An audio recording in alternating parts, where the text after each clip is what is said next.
Hello everyone, I hope आपने previous videos देखी होंगी, उनसे आपको स्टैक क्यू बहुत अच्छे से समझ आया होगा। कोई डाउट नहीं होना चाहिए। अगर कोई डाउट है तो कमेंट सेक्शन में कमेंट कीजिए। अपने चैनल को लाइक शेयर एंड सब्सक्राइब कीजिए। तो अब हम देखते हैं इनके बीच में डिफरेंस, स्टैक एंड क्यू के बीच में क्या डिफरेंस होता है। बता दीजिए, आप इतनी बार रिपीट कर चुकी हूँ। स्टैक फॉलो करता है लिफो प्रिंसिपल को, लास्ट इन फर्स्ट आउट।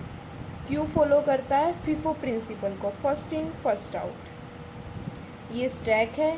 इसमें जो सबसे ऊपर एलिमेंट होगा उसको टॉप एलिमेंट बोलते हैं, मतलब जो लास्ट एलिमेंट होगा। जो फर्स्ट एलिमेंट होगा वो सबसे नीचे हो जाएगा और ये सबसे लास्ट में निकलेगा बाहर इस स्टैक से, और जो लास्ट एलिमेंट होगा वो सबसे पहले बाहर निकलेगा।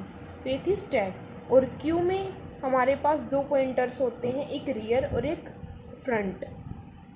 जहाँ से हम एंट्री करा सकते हैं उसे रियर बोलते हैं, और जहाँ से अंदर फ्रंट और रियर। इसमें हम देखते हैं कि जो फ्रंट पे है वो एग्जिट हो रहा, मतलब जो पहले एलिमेंट है वो पहले निकलेगा, और जो सबसे लास्ट में आया वो सबसे लास्ट में निकलेगा, और वहाँ से एंट्री है, कोई नया एलिमेंट एंटर कराना है तो वो रियर से होगा। अब नया आता है, हमारे पास नया पॉइंट है, insertion and the deletion in the stack takes place only from one end of the list. कि जो इंसर्शन होती है और डिलीशन होती है वो सिर्फ एक ही एंड से होती है। देख सकते हैं कि जो टॉप होता है वहीं पर तो हम अपना इंसर्ट करते हैं और यहीं से हम अपना रिमूव करते हैं, मतलब पुश और जो पॉप होंगे ऑपरेशन वो दोनों ही हमारे टॉप से होंगे। लेकिन जो हमारी क्यू होती है उसमें क्या होता है, insertion and the deletion from the queue takes place from opposite ends. अलग अलग एंड से होते हैं, क्योंकि देखिए हम बताया था कि जो एंट्री होगी वो तो हमारी रियर से होगी और जो एग्जिट होगा वो होगा हमारा फ्रंट से। Insertion take place at the rear of the list and the deletion take place from the front of the list. Deletion front से और इंसर्शन रियर से, पीछे से। And the insertion operation is called push operation in the stack. Stack में operation, insertion को क्या कहते हैं, पुश, और डिलीशन को पॉप, और क्यू में इंसर्शन को enqueue and deletion operation is called dequeue. अब समझ में आया डिफरेंस। स्टैक में तो बोलेंगे पुश और क्यू में बोलेंगे एन क्यू, और डिलीशन को बोलेंगे पॉप और डिलीशन को क्यू में बोलेंगे डी क्यू।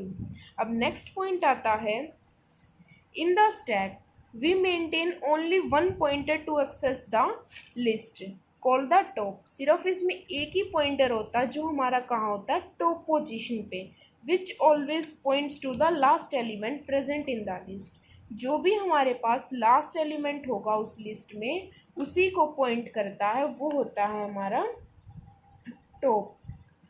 ये लिस्ट है, इसमें हमारे पास जैसे कि 4 एलिमेंट्स हैं, 4 6 8 10, ये हमारे पास एलिमेंट्स है। ये लास्ट एलिमेंट है हमारे पास 10, तो इसे हम क्या बोलेंगे, top of the stack.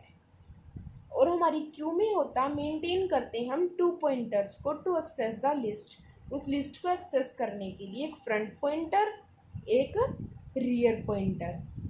Front pointer always point two the first element and rear pointer always point two the last element. और जो फ्रंट होता है वो तो एग्जिट करने वाले के लिए होता है, और रियर होता है वो इंसर्टेड करने के लिए।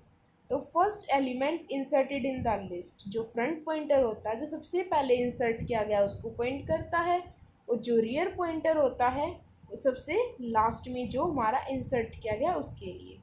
अब स्टैक का यूज़ होता है एक क्यू का, ये हमने कहीं भी डिस्कस नहीं किया, इसलिए हम यहाँ इसको अच्छे से डिस्कस करेंगे।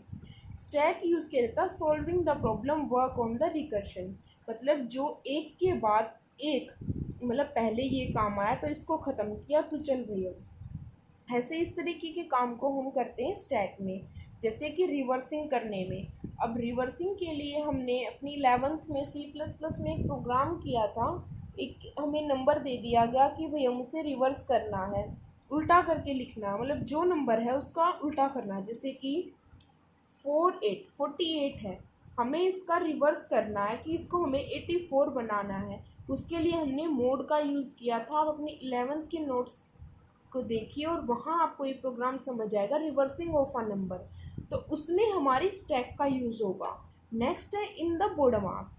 बोर्ड मास रूल हम मैथ में लगाते हैं, छोटी क्लासों में भी पढ़ के आए हैं, इसे यूज़ तो अब भी करते हैं लेकिन पढ़ा छोटी क्लास में। जैसे बोर्ड मास के लिए हमें ये स्टेटमेंट दी गई है 478 डिवाइड 2 मल्टीप्लाई 4 प्लस 2 माइनस 1। तो बोर्ड मास में पहले क्या कहता है कि जो ब्रैकेट दे रखी तो ब्रैकेट सॉल्व कीजिए और फिर डिवाइड मल्टीप्लिकेशन एडिशन सब्ट्रैक्शन। तो इसको हम सोल्व करेंगे तो ये मिलता, हमने पहले डिवाइड सोल्व किया, फिर मल्टीप्लाई किया, फिर एडिशन, फिर सब्ट्रैक्शन। तो जो होता गया उसको हम छोड़ते गए, तो ये था स्टैक। और हमारा क्यू क्या होता है कि इसमें सॉल्विंग करते हैं सिक्वेंशियल प्रोसेसिंग, जो एक सीक्वेंस में हो, मतलब रेलवे काउंटर पे होते हैं हम, बस स्टैंड पे होते हैं, हॉस्पिटल्स में होते हैं, स्कूल्स में रजिस्ट्रेशन कराते हैं, लेकिन वहाँ एक सीक्वेंस होती है ना कि भाई जो बच्चा पहले आया उसको फर्स्ट रोल नंबर मिल गया। कई जगह अल्फ़ाबेट अकॉर्डिंग होता है कि भाई मेरा रोल नंबर तो ए से शुरू हो, ए से मेरा नाम तो इसलिए मेरा रोल नंबर सबसे पहले होगा। तो कई जगह अल्फ़ाबेट के सबसे अकॉर्डिंग रोल नंबर होते हैं बच्चों के, कई जगह रजिस्ट्रेशन जिसका पहले हुआ उस हिसाब से। तो ये थे अपने differences between the stack and Q. Thank you so much. अगर अच्छा लगा, पसंद आया, समझ आया तो लाइक कीजिए, शेयर कीजिए और अपने घरों में रहें, सुरक्षित रहें। Thank you.